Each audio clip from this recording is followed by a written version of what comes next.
Alors, allons maintenant dans l'incertitude du futur, de nos futurs, personnels, historiques, humains, planétaires. Alors, j'ai dit tout à l'heure que nous ne pouvons considérer le futur sous l'angle du probable, et que là-dessus on peut faire des prévisions.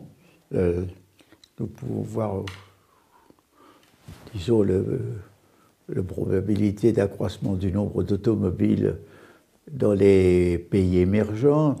Nous pouvons voir la probabilité de l'accroissement urbain sur la planète. Enfin, vous pouvez voir beaucoup de choses probables. Mais souvent, le nouveau, c'est l'improbable. On peut parfois essayer de le deviner, de le supposer, mais c'est assez difficile. Prenez le cas de l'accroissement urbain.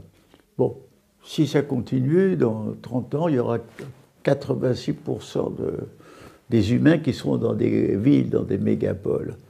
Mais à ce moment-là, qu'en sera-t-il des campagnes? Est-ce que les villes pourront être nourries par de l'agriculture industrialisée, l'élevage qui sont nocifs et qui aujourd'hui sont déjà mis en question? Est-ce qu'il n'y aura pas un retour à la campagne? Déjà dans Paris, il y a moins de gens qui vont à Paris que des gens qui quittent Paris pour la province ou la campagne.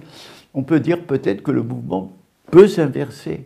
Voilà, c'est improbable, mais moi je dirais que de voir que déjà des urbains jeunes, par exemple, songent à aller à la campagne pour faire de l'agriculture biologique ou de l'élevage des chèvres, ce sont des signaux faibles.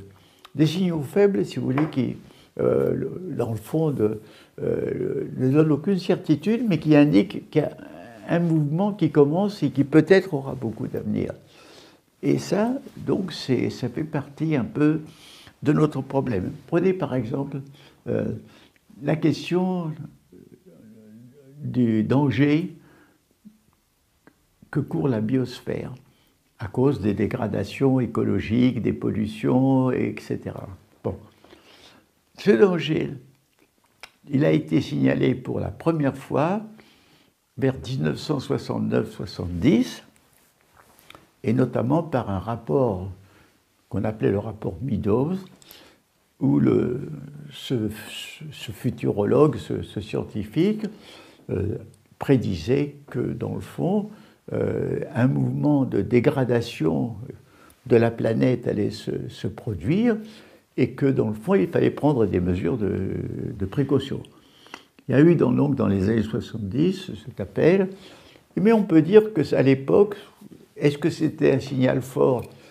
Il était fort par sa menace, mais il était faible parce qu'il allait à l'encontre de toutes les idées reçues. Personne ne pensait à l'époque au problème de pollution des villes, personne ne pensait aujourd'hui au problème de la dégradation, à ce moment-là, de la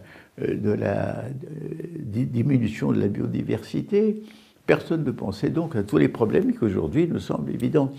Donc voici un signal faible qui en même temps était assez fort, mais qui est devenu fort aujourd'hui, après des dizaines d'années où il y a eu Tchernobyl, où il y a eu 3 Mile Island, où il y a eu Fukushima, où il y a eu le réchauffement climatique. Donc, et alors là, maintenant, nous pouvons dire qu'effectivement, il faut prendre des mesures de précaution, sinon nous allons vers une dégradation totale, pas seulement de notre milieu naturel, mais de notre milieu humain, de nos vies humaines elles-mêmes. Donc, voici un problème de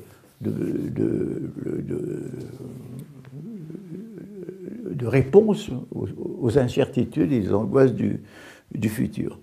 Alors, d'ailleurs, sur un plan individuel, moi je crois que le retour, pas seulement aux astrologues, aux voyances, mais disons d'avoir des gris-gris, des amulettes, ces gens qui ont une petite image, un petit disque de Saint-Christophe sur leur voiture.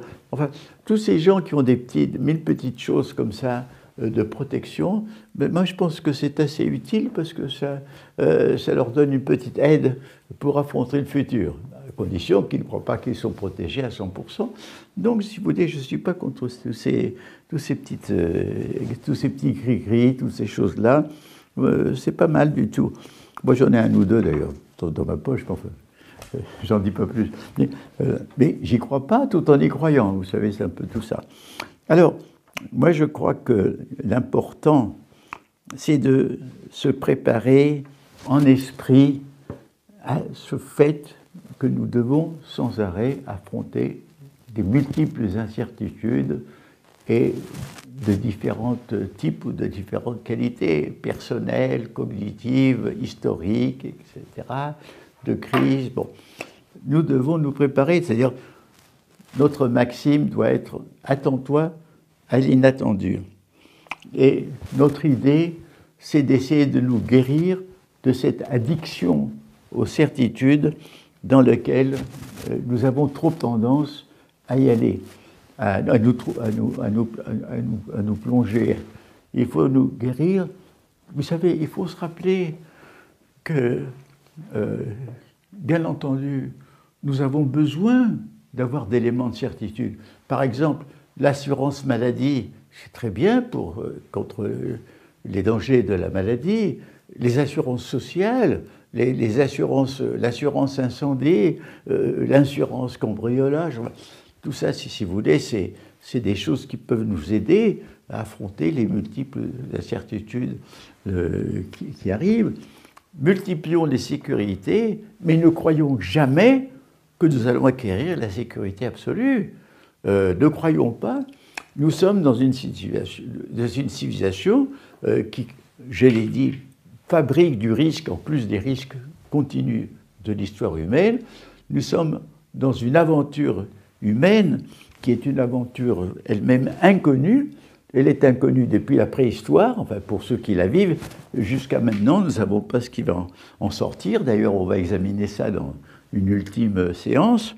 Donc, nous sommes dans l'aventure de la vie, dans l'aventure du monde, et je dirais même le grand progrès de la cosmologie, c'est-à-dire de la science de l'univers que pratiquent les astrophysiciens, c'est de nous montrer que le monde lui-même va vers l'inconnu.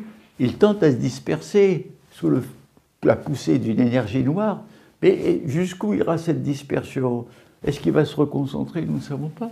Donc, le monde est incertain, la vie est incertaine, la planète, tôt ou tard, subira le refroidissement du Soleil. Donc, nous devons assumer pleinement cette vie, affronter les incertitudes, mais en étant capables de vivre pleinement, qui est la seule façon d'affronter, la façon la plus profonde d'affronter l'incertitude.